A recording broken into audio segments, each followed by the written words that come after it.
Hi, this is Arctic Moon, and you are with Trance Republic. In trance, we trust always. Hi, we're Trance Republic and we're here with Thomas of Arctic Moon. So hi, thanks for doing this interview with us. Yeah, it's a pleasure, of course. Again, it's a big pleasure for me. Okay, so we have a few questions for you. You had a really great energetic set last night. And after that, what is your impression of Singapore's trance scene and what's your favorite thing in Singapore? Oh, definitely I have good impression after this night. It was really amazing. Actually, I didn't expect it would be so energetic. But all Singaporeans, were like jumping, fist pumping. They knew the tracks. It was really good. Actually, I can say it was better than my first time in Singapore, like 2 years ago. It was a lot better. Well, the trance scene in Singapore has been good. Do you think you'll come back? I hope so. I'm really hoping for that. Hope so too. Yeah. Okay, so the DJ Mag Top 100 poll is always a controversial topic. So let's talk about that. There was a big stir in Singapore about this particular representative that everybody knows. Yeah. In the DJ Mag. So what are your thoughts of the impact of the DJ Mag on the trance scene? Well, DJ Mag ranking is definitely an important thing because when you are in a top 100, you get more gigs. You are more popular promoters see you, there and they book you. But to be honest, this year there's not a lot of trance DJs there, so I don't think it has a big impact on in particular trance scene. So I don't think it will matter even in next years. I think it will only matter for the really commercial DJs, even like a pop. I call them pop DJs, because it's really not something underground. It's complete different ranking. Yeah. Do you think there's a sign that trance is going back to its underground? I think a lot of people say that trance is going back to underground, and I think it is true actually. But I think still trance is perfect music for also big festivals, not only underground dark clubs, right? It's also great for big festivals or arena events. So I don't know. We'll see what happens in the future. I think trance is still in the top. There's a lot of sellout events, like a State of Trance, for example, all over the world. Right? So I don't think it's completely underground. It's an extreme actually, right? Yeah, it is. Okay, does it affect you that you're not in the top 150 DJ Mag? Well, yeah, as I told you before, if I would be in a DJ Mag Top 100, I would definitely get more bookings. But I'm not gonna cry about that. I'm not gonna. I'm doing fine. I'm definitely not gonna cry that I'm not in a DJ Mag Top 100, but it would be cool to be there also. So. Okay, so you've been touring around the world a lot, and I'm sure there's a lot of drinks and stuff. So do you have problems like insomnia and how do you take care of yourself on the road? Oh yeah. When there's a completely different time zone, I have problem to to get myself into into in Asia, right? Yeah, for example Asia, into this time zone. I had problem with sleeping. I was just awake 8 in the morning, the whole day, till 8 in the morning. So yeah, it is quite a big problem. But after a few days, I can adjust. Yeah. Okay, I read in 2007 that you decided trance was indeed your calling. So what's your reaction when you found out that many trance DJs have gone trance?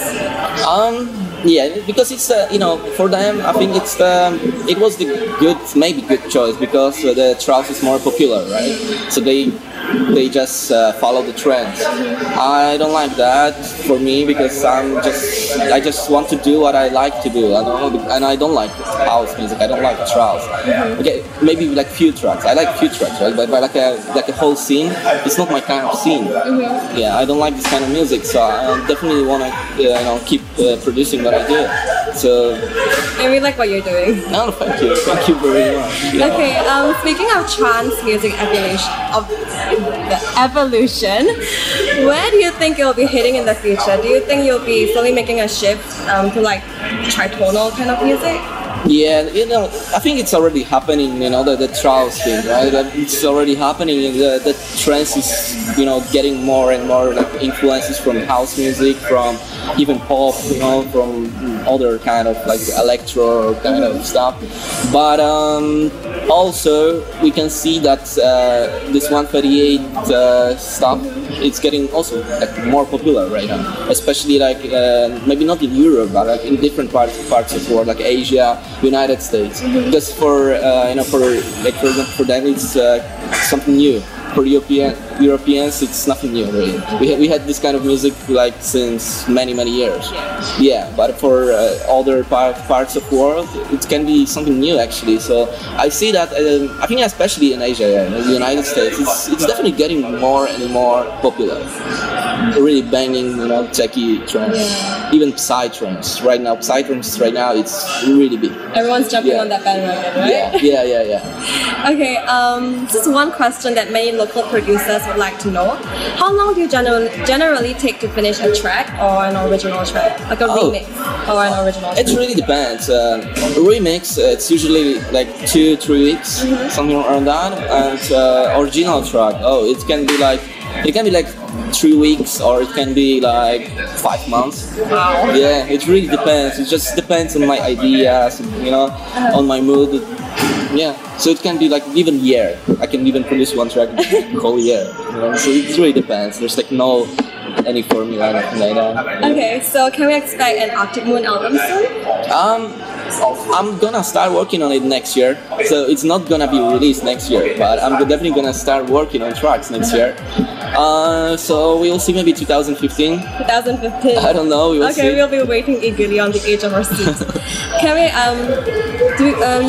you have a radio show called Afterworld. Can you tell us more about that? Yeah, it's every fourth Monday, and it's in a form of a podcast. I always upload it to my SoundCloud, and it's sometimes 1 hour, it's sometimes 2 hours, sometimes 3 hours. There's like no rules really, so that's why I don't want to do it like in a really radio show form, like on an internet radio and something like that. I just want to upload it to my podcast because it really depends.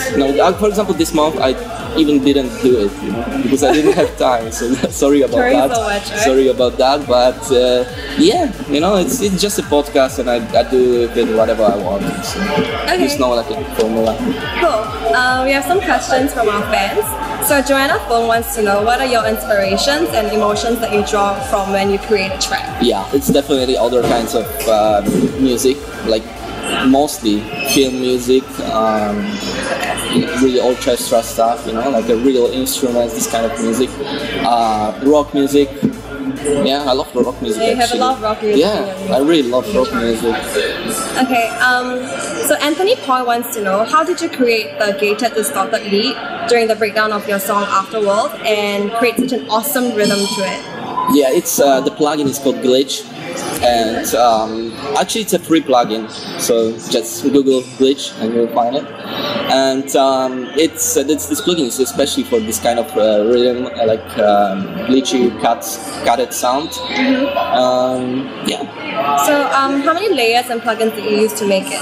It depends. It's sometimes usually it's like from 5 VST instruments to like 10 or even 12, something like that. I don't use, for my leads, I never use only one instrument because it sounds just too cheap, not really fat. So I can really recommend like layering sounds using. It's more like intricate. Yeah. It's if you use like, for example, VST instruments, so it's better to use more of them because you can create like a sound that is more similar to hardware instruments. So yeah. Okay. Last one, Thomas, can you do a shout out for us and just say this to the camera? Okay. You did it once already. I just don't remember. Hi, this is Arctic Moon, and you are with Trance Republic in Trance. It's okay, we can do it again. Okay. Whenever you're ready. Hi, this is Arctic Moon, and you are with Trance Republic. In trance, we trust always. Okay, cool. Yay! Thank you, Thomas, for your time and your patience. And thank you, Ming from Home Club, Taufik from Omission, Farah and Jessie, and all the wonderful people for making this interview possible. Thank you, guys. Yeah, thank you. And we are the dreamers of dreams.